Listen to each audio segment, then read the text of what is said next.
ये सब सोचकर सुजान को बुलाकी पर बहुत ज्यादा क्रोध आता है। कानून गो इलाके में आते तो किसके चौपाल में ठहरते, तो सुजान के चौपाल में ठहरते। सुजान के छोटे बेटे का नाम क्या है, तो उसके छोटे बेटे का नाम शंकर है। उसके हाथ कांप रही थी, उसके हाथ रही नहीं रहे थे।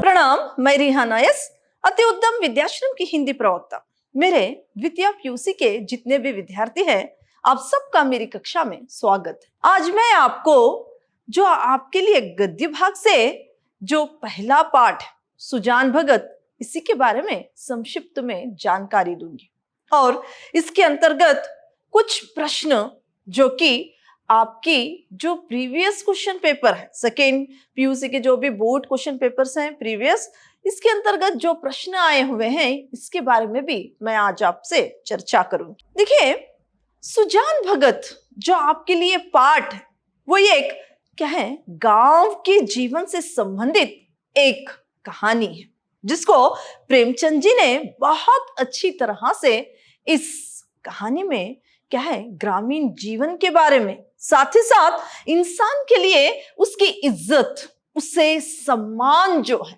उसका जो अधिकार है, ये कितना आवश्यक है उसके लिए, इसको भी यहाँ पर उन्होंने बहुत अच्छी तरह से दर्शाया है। और यहाँ पर वो परिश्रम के महत्व के बारे में भी, और चाहे इंसान जितना भी बूढ़ा क्यों ना हो, लेकिन उसे क्या है, वो इंसान परिश्रम से अपने मन में एक दृढ़ इच्छा जो होती है, इससे वो कुछ भी हासिल कर सकता है। इसको भी इस कहानी से हम जान सकते हैं। और देखिए, इंसान जो है जब कोई अपने अधिकार और जो कि वो कमाए बिना घर में अगर इसी तरह से बेकार बैठ जाए तो उसका जीवन खाक के समान यानी ऐश के समान है। और जब कोई इंसान, कोई भी इंसान हो, कोई भी एक व्यक्ति हो, वो अगर परिश्रम करे और अपने लिए अधिकार और सम्मान कमाए तो वो एक आग के समान, जो कि कोई भी उस पर पैर रखने से डरता है। वही इंसान अगर कमाता नहीं, उसे कोई अधिकार नहीं, कोई सम्मान नहीं, तो किस प्रकार उसका जीवन जो है ऐश की तरह यानी राख की तरह बन जाता है, जो कोई भी पांव तले रोंद कर चला जाता है। इसके लिए एक अच्छा उदाहरण जो है ये सुजान भगत कहानी। तो ये कहानी क्या है, एक सम्मान और अधिकार के लिए, इंसान को अधिकार और सम्मान जो है बहुत ही आवश्यक है उसके लिए, इस पर दर्शाई हुई कहानी। तो आपकी कहानी इस प्रकार थी। मैं संक्षिप्त में इस कहानी को बताऊंगी क्योंकि पहले मैंने इस पाठ को पूरी तरह से आपको किया है। आज संक्षिप्त तौर पर इस कहानी को मैं बताऊंगी। कहानी के कुछ पात्र इस प्रकार हैं। पहले तो मुख्य पात्र में सुजान भगत और उनकी पत्नी जो है बुलाकी, और इनका बड़ा बेटा भोला और इनका छोटा बेटा शंकर, ये आते हैं। तो अन्य पात्र में क्या है, भिक्षुक और बैल, ये आते हैं।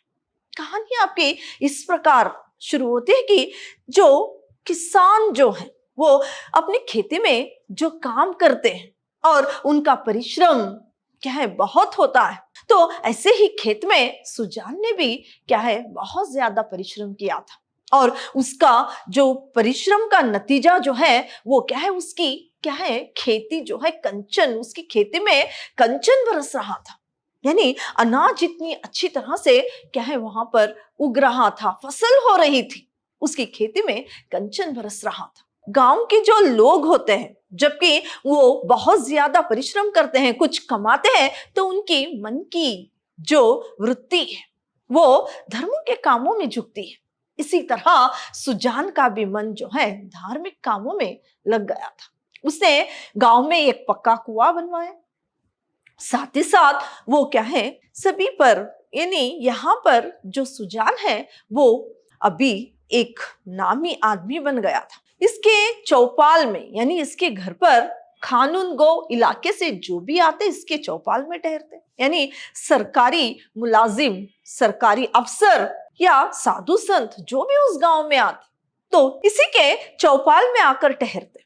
और क्या है, यहाँ पर जबकि गया के कुछ लोग इसके चौपाल में आकर ठहरते, उस वक्त क्या है, इसके मन में जो पहले से ही इच्छा थी गया करने की, वो इच्छा और भी ज्यादा बढ़ जाती है। वो अपनी पत्नी से कहता है कि क्यों ना हम इस साल गया जाए, जो कि एक धार्मिक स्थान है। तो इसकी पत्नी ये कहकर मना कर देती है कि इसमें तो पैसे बहुत खर्च होंगे।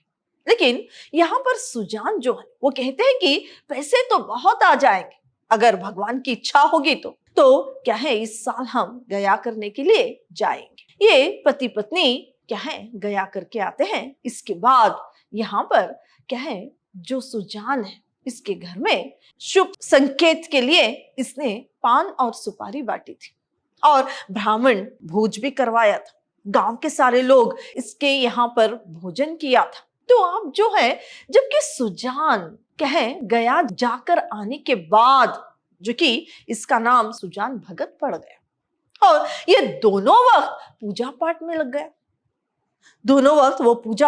गया। जब तक कि वो न करता कभी कुछ यानी खाता नहीं था। तो इस तरह से अपने जीवन को पूजा पाठ में लगा दिया। तो इधर जो सुजान भगत पूजा पाठ में लगकर सुजान हाथों से सुजान भगत बन गया, तो सारे घर की भागदौड़ जो है वो बेटों के हाथ में आ गई। अब जो भी घर का काम था ये सारा इसके बेटे संभालने लगे। इसके बाद सुजान का जो है सम्मान जो है सारे गांव में होता, लेकिन इसके घर में अब क्या है, इसका अधिकार धीरे धीरे छीने जाने लगा।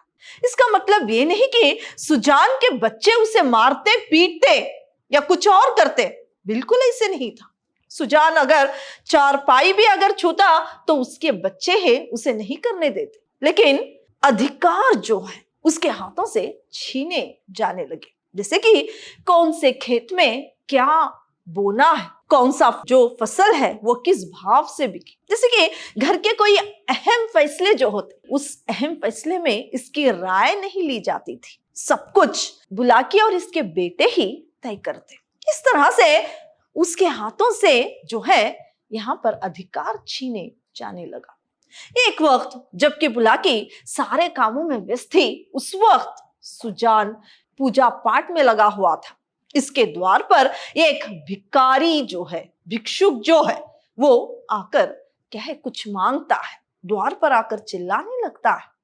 तो बुलाकी के दोनों हाथ व्यस्त थे, वो काम में जुड़ी हुई थी।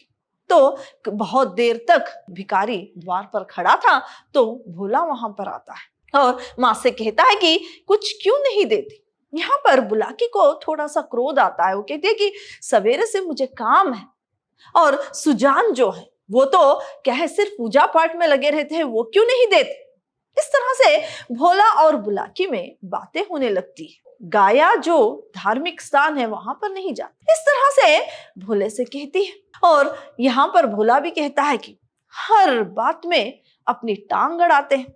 यहाँ पर किसी से ब्याज के दर पर पैसे देकर ब्याज अगर ज्यादा ले तो कहने लगते हैं कि उसका रुआं दुख जाएगा। किसी मजदूर से अगर ज्यादा काम ले ले और पैसे उसे कुछ कम दे दे तो भी वो उसका रुआं लग जाएगा। ऐसे अभी वो सोचने लगे, हर बात पर क्या है, अपनी टांग अड़ाते हैं। इस तरह से भोला और बुलाकी में बातें होती हैं। तभी सुजान वहां पर आते हैं और कहते हैं कि क्या इतनी देर से जो भिखारी वहां पर द्वार पर खड़ा है कुछ क्यों नहीं देते। तो बुलाकी कहते हैं कि आप ही कुछ क्यों नहीं देते।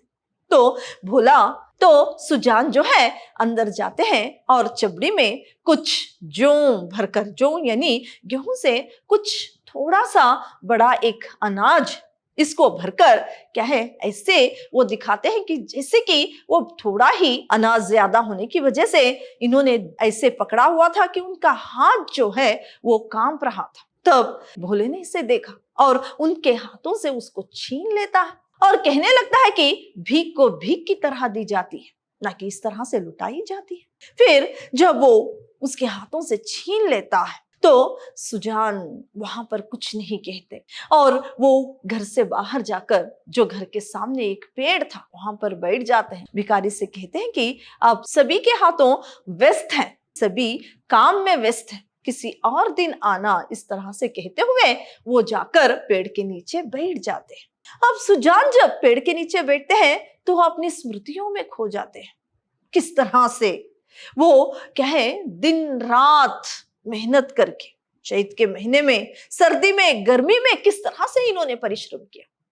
बच्चे बहुत छोटे थे लेकिन बुलाकी तो उनके परिश्रम के बारे में जानती है और वो ये भी सोचते हैं कि जितनी भी ये धन संपत्ति है ये सब उन्हीं की विभूति से है, उन्होंने ही कमाया।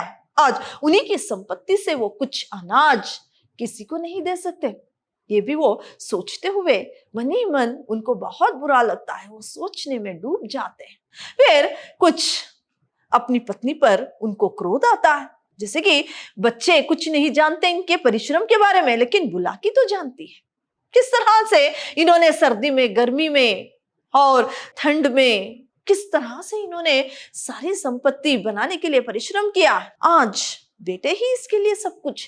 किस तरह से बुलाकी बीमार हो गई थी और इसको कहें गोदी में उठाकर वैद्य के यहाँ लेकर गए थे और जितना भी कमाते सारा धन बुलाकी को ही दिया करते थे। आज बेटे ही इसके लिए सब कुछ। गांव में एक ऐसा कौन सा मर्द है जो अपनी पत्नी पर हाथ नहीं उठाता, लेकिन बुलाकी पर सुजान कभी हाथ तक नहीं उठाया।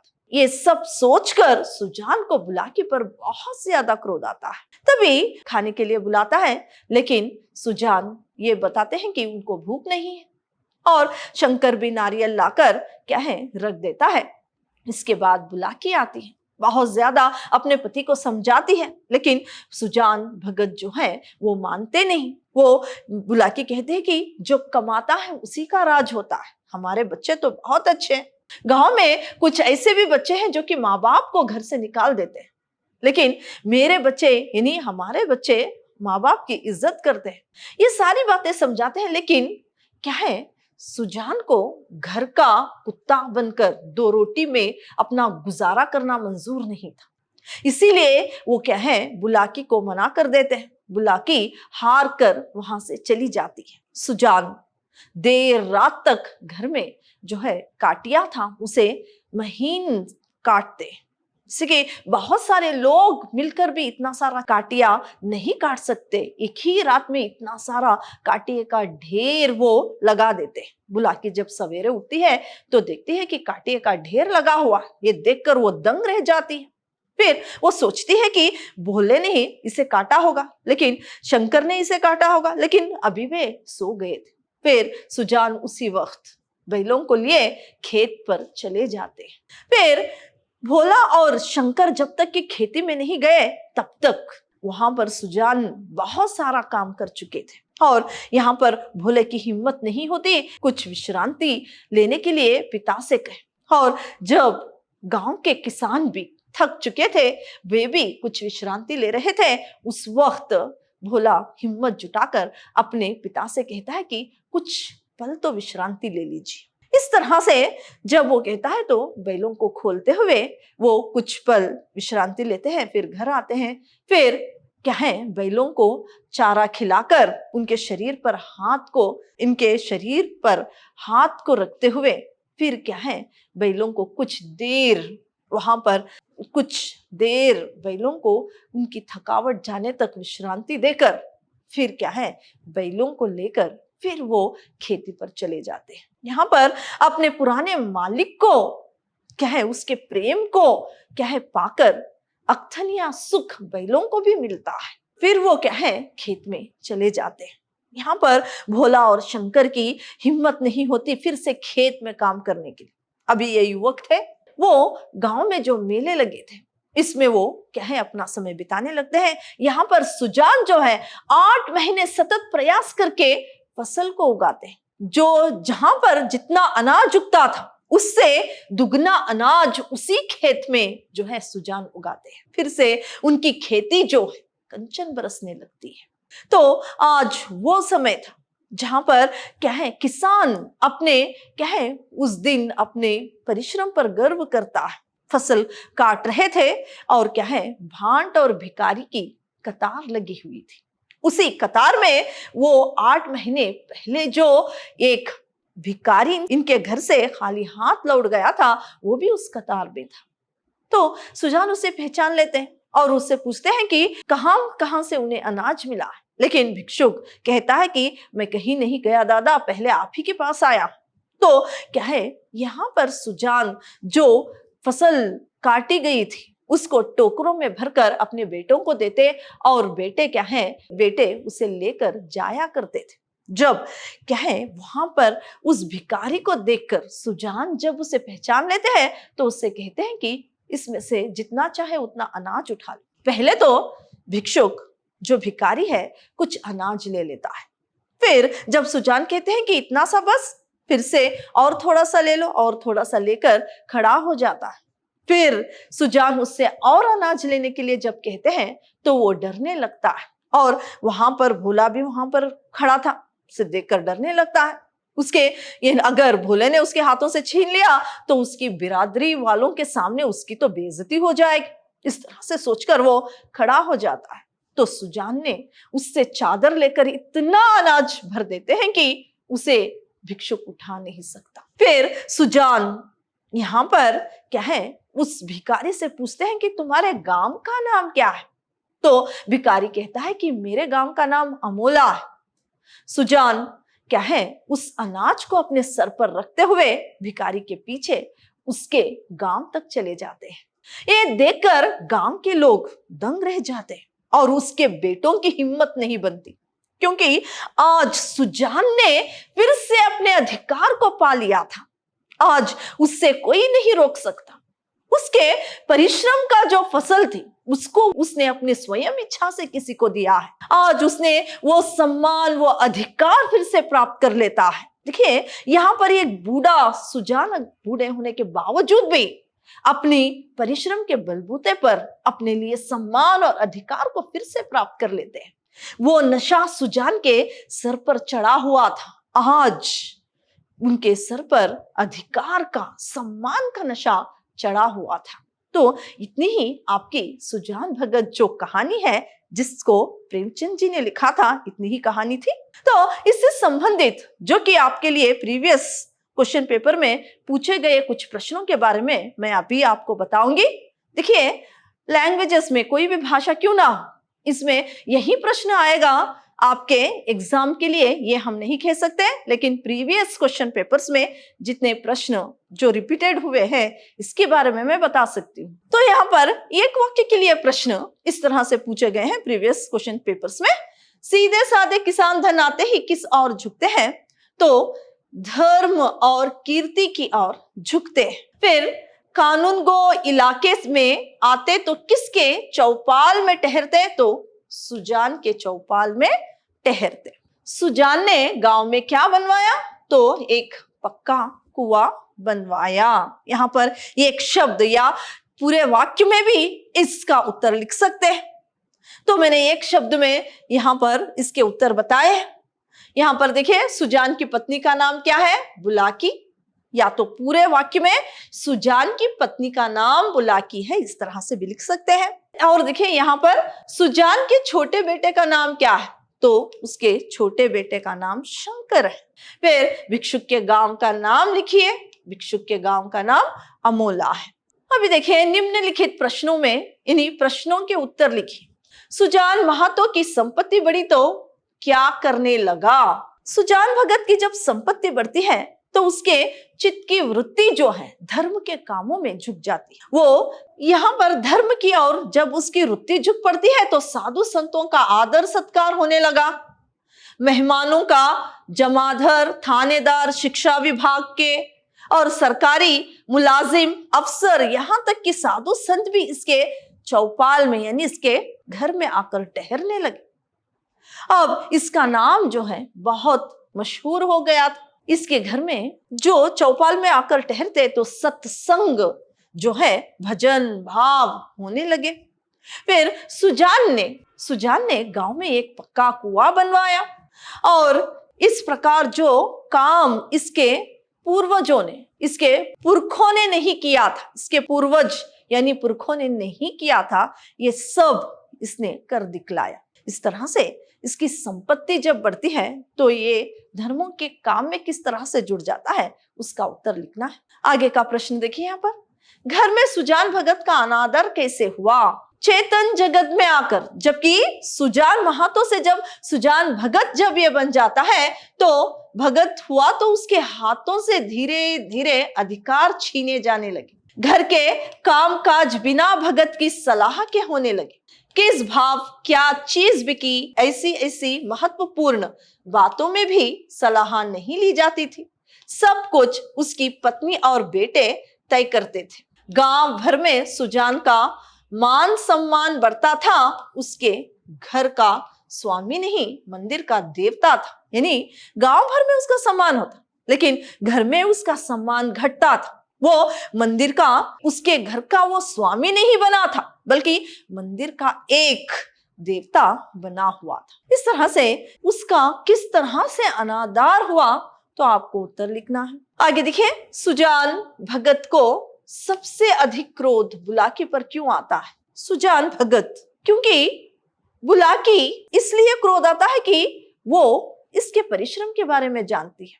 किस तरह से इसने गर्मी में, सर्दी में और सारे जाड़े में भी इसने किस तरह से परिश्रम किया था। इसके बच्चे तो छोटे थे, इनको पता नहीं कि किस तरह से इसने परिश्रम किया, और इतनी सारी जो संपत्ति है उसी की विभूति है, उसी ने कमाई है। फिर जब वो बीमार हो गई थी तो दोनों हाथों से उसे उठाकर वैद्य के यहाँ ले गया था और उसकी सेवा की थी।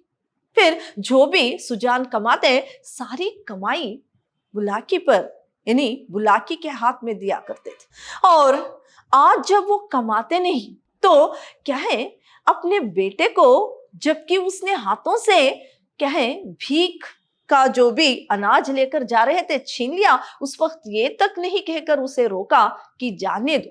यानी सारी परिश्रम के बारे में ये जानती है, साथ ही साथ इन्होंने जितना भी कमाया इसी के हाथ में दिया। ये सारी बातें सोचते हुए आज उसके बेटे जब कमाते हैं तो सारा अधिकार बुला के अपने बेटों की ही, अपने बेटों के साथ ही है। ये सारी बातें सोचकर वो अपनी पत्नी पर जिस तरह क्रोध प्रकट करते हैं उसको लिखना है। आगे देखिए, सुजान भगत अपना खोया हुआ अधिकार फिर कैसे प्राप्त करता है? सुजान महातो से जब सुजान भगत बने उसने अपनी जिम्मेदारी अपने बेटों को सौंप दी। जब सुजान भगत बन गए तो सारी जिम्मेदारी अपने बेटों को सौंप दी। बेटे सब कुछ घर के कामकाज जो भी क्या है जिम्मेदारी है वो संभालते। फिर जो है यहाँ पर देखिए, बच्चे उसका बड़ा आदर करते थे पर उसे कोई अधिकार नहीं देते थे। जहां सुजान ने अधिकार से राज्य किया था वहां पराधीन बनकर रहना अच्छा नहीं लगा। सुजान ने सोच लिया उसमें वो आग, इसलिए उसने 8 महीने जो है खेत में काम किया और क्या है जिस खेती में जितना अनाज उगता था उससे दुगना अनाज उसने उगाया और किस प्रकार उसने भिक्षुक को अनाज देकर संतुष्ट किया और उसके गांव तक अनाज लेकर जाता है। इस सारी बातों को लिखते हुए आपको लिखना है कि इस प्रकार उसने अपना खोया हुआ अधिकार फिर से प्राप्त कर लिया। अभी यहाँ पर किसने किससे कहा, देखिए, धर्म के काम में मीन मेष निकालना अच्छा नहीं। इस बात को सुजान ने अपनी पत्नी बुलाकी से कहा था। फिर और एक यहाँ पर प्रश्न है, आधी रोटी खाओ, भगवान का भजन करो और पड़े रहो। बुलाकी ने इस बात को सुजान से कहा था। क्रोधी तो सदा के हैं, अब किसी की सुनेंगे थोड़ी ही, ये बुलाकी ने भोले से कहा था। आगे देखिए, बाबा इतना मुझसे उठ ना सकेगा, इस बात को भिक्षुक ने सुजान भगत से कहा था। अब संदर्भ स्पष्टीकरण में देखिए, भगवान की इच्छा होगी तो फिर रुपए हो जाएंगे, उनके यहाँ किस बात की कमी है, पहले प्रसंग लिखिए। और यहाँ पर जो है किस पाठ से इसको लिया गया उसको आपको लिखना है। इस ऊपर लिखे वाक्य को सुजान भगत पाठ से लिया गया है। इसके लेखक जो है, इसके कहानीकार जो है प्रेमचंद जी है। फिर संदर्भ स्पष्टीकरण करना है, किस संदर्भ में इस वाक्य को कहा गया, यहाँ पर जब सुजान भगत गया जाने के लिए अपनी पत्नी से कहते हैं तो वो कहती है कि इसमें तो पैसा बहुत खर्च हो जाएगा। उस वक्त सुजान ने अपनी पत्नी बुलाकी से कहा था, अगर भगवान की इच्छा होगी तो और रुपए हो जाएंगे। यहाँ पर गाया करने के लिए जाने की इच्छा को बताते हुए जिस संदर्भ में ये बात आती है उसको आपको लिखना है। आगे, अभी ऐसे बूढ़े नहीं हो गए कि कोई काम ही ना कर सके। इस वाक्य को सुजान भगत से प्रसंग में लिखिए, किस पाठ से लिया गया और इसके पाठ के कहानीकार कौन है, इसको लिखेंगे। फिर संदर्भ, दरवाजे पर जब एक भीख मंगा खड़ा चिल्ला रहा था, बुलाकी काम में व्यस्त थी, वो कहती है कि भगत बन ऐसे ही बिना काम करते बैठे रहना था तो वो सुजान को गुरु मंत्र ना लेने देती। भोला भी ऊपर दिए वाक्य कहता है कि सारा दिन पूजा पाठ में उड़ाते हैं, भगत हुए तो दीन दुनिया दोनों को छोड़ दिया। यहाँ पर देखिए, गुरु मंत्र जो है मैं लेने नहीं देती, इस तरह से जब वो कहती है, यहाँ पर बुलाकी उस वक्त भोला भी अपनी माँ से ऊपर लिखे वाक्य को कहता है। इस संदर्भ को यहाँ पर लिखना। अभी तीसरा प्रश्न यहाँ पर है, देखिए, अब तक जिस घर में राज किया उसी घर में पराधीन बनकर नहीं रह सकता। फिर प्रसंग में आप लिखेंगे किस पाठ से लिया गया है और इसके कहानीकार कौन है। फिर भाव स्पष्टीकरण में यहाँ पर जबकि भोला ने सुजान के हाथों से अनाज को छीन लिया, उस वक्त वो कुछ नहीं कह पाते। पेड़ के नीचे बैठकर ऊपर लिखे वाक्य को वो क्या है, सोचते हैं। किस तरह से यहाँ पर ये भी वो सोचते हैं कि भीख देने की तक उनका अधिकार नहीं। और ये सारी बातें जब वो सोचते हैं तो ऊपर लिखे वाक्य को भी वो क्या है, अपने आप में सोचने लगते हैं। इस संदर्भ को आपको यहाँ पर लिखना है। और एक प्रश्न है यहाँ पर, देखिए, अच्छा तुम्हारे सामने ये ढेर है, इसमें से जितना अनाज उठाकर ले जा सको ले जाओ। फिर से प्रसंग में वही आपको लिखना है किस पाठ से लिया गया और इसके कहानीकार कौन है। फिर संदर्भ भाव स्पष्टीकरण में जबकि सुजान ने 8 महीने परिश्रम करके जो भी फसल उगाई थी, भिखारी को उसमें से कुछ लेने के लिए यानी उसमें से अनाज उठाने के लिए कहते हैं। उस संदर्भ को यहाँ पर लिखते हुए क्या है, ये जो सुजान ने भिखारी से कहा, इस ऊपर लिखे वाक्य को यहाँ पर क्या है, स्पष्ट आपको करना है। यहाँ पर देखिए, सुजान एक पक्का कुआं बनवाया, सुजान ने एक पक्का कुआं बनवाया। तो यहाँ पर ने जो है इसको यहाँ पर आपको जोड़ना है। फिर प्रांत काल स्त्री पुरुष गाया चला गया, यहाँ पर भी चला गया है तो आपको यहाँ पर चले गए जो क्रिया है, यहाँ पर बहुवचन क्या है, स्त्री और पुरुष है तो यहाँ पर चले गए आता है। और यहाँ पर ने कर्ता कारक को यहाँ पर आपको जोड़ना है। आगे देखिए, मुझसे कल बहुत बड़ा भूल हुआ, बड़ा नहीं बल्कि बड़ी भूल हुई। इस तरह से वाक्य को शुद्ध करना है। उसके हाथ कांप रही थी, उसके हाथ रही नहीं रहे थे। सब यही कहेंगे कि भिक्षुक कितनी लोभी है, यानी कितनी नहीं बल्कि कितना लोभी है। इस तरह से वाक्य को आपको देखकर कहां पर वाक्य अशुद्ध है वहां पर शुद्ध करके आपको लिखना है। आगे सही कारक चिन्ह लगाकर रिक्त स्थानों की पूर्ति कीजिए। यहाँ पर देखिए कुछ सही कारक चिन्ह है, यहाँ पर आपको सही कारक चिन्हों का प्रयोग करके इस रिक्त स्थान को भरना है। चैत का महीना था और जो खर्च करता है उसी को देता है। फिर अब इन व्यापारों से घृणा होती थी। भिक्षुक ने भोला की और संदिग्ध नेत्रों से देखा, तुम्हारे बेटों की तो कमाई है। इस तरह से यहाँ पर कारक चिन्हों का प्रयोग करना है। आगे देखिए, निम्नलिखित वाक्यों को सूचना अनुसार बदलिए। सुजान के खेत में कंचन बरसता है, तो भविष्य काल में यहाँ पर आपको इस वाक्य को बदलना है। सुजान के खेत में कंचन बरसेगा, भविष्य काल में बदला है। और एक यहाँ पर वाक्य है, सुजान के मन में तीर्थ यात्रा करने की इच्छा थी, वर्तमान काल में बदलना है। सुजान के मन में तीर्थ यात्रा करने की इच्छा है, इच्छा है वर्तमान काल में आपको लिखना है। आगे, शंकर गाड़ी में नारियल भरकर लाता है, भूतकाल में आपको लिखना है पास्ट टेंस पे, तो शंकर गाड़ी में नारियल भरकर लाता था। अन्य वचन रूप लिखिए, घर घर, बात बातें, अभिलाषा अभिलाषाएं, लड़का लड़के, रोटी रोटियां, भिक्षुक भिक्षुकगण, महीना महीने, टीका टीकाएं। विलोम शब्द लिखिए, मुरझाना खिलना, सुंदर कुरूप, आशा निराशा, जीवन मरण, सुख दुख, मुश्किल आसान। इस तरह से विलोम शब्द बनते हैं। तो आज मैंने आपको क्या है, सुजान भगत जो आपके लिए पाठ है इसके बारे में संक्षिप्त जानकारी दी।